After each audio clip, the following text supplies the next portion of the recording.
বুকের এইখানে নিয়ে বললো তোমার সাথে আমার আর দেখা হবে না। আমার দুইটা বাচ্চা আছে ছোট ছোট, সেই দুইটা বাচ্চাই দিব এলো।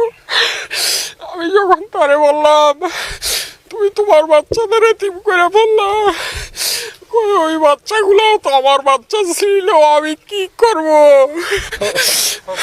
মাহিন চৌধুরী আমার ওয়াইফ, আপনাদের বগলা গাড়ির মেয়ে। এখন কালকের ঘটনাটা এরকম হয়েছে, খুবই দুঃখজনক ঘটনা। এটা হলো আনএক্সপেক্টেড একটা জিনিস। অনেক বছর যাবতীয় ও মাইলস্টোন স্কুল অ্যান্ড কলেজে চাকরি করে, সেই সুবাদে প্রায় 17 বছর।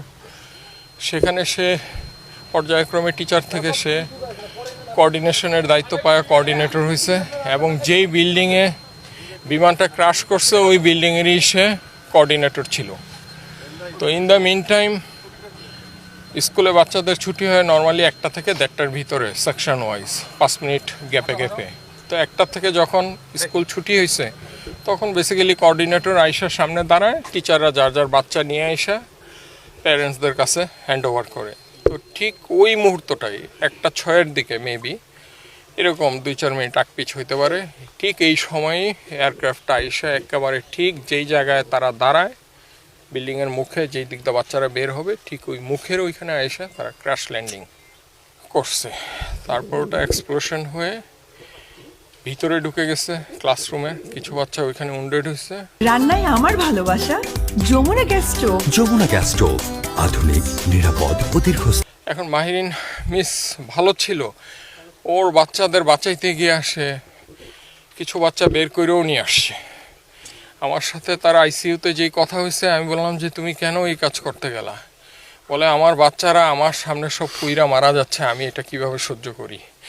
আমি সর্বোচ্চ চেষ্টা করছি বাচ্চাদের, কিছু বাচ্চা বের করছি, আরও কিছু বাচ্চা বের করতে গেছি, এমন সময় এক্সপ্লোশন আরও জোরে হয়ে আমি আর কিচ্ছু জানি না।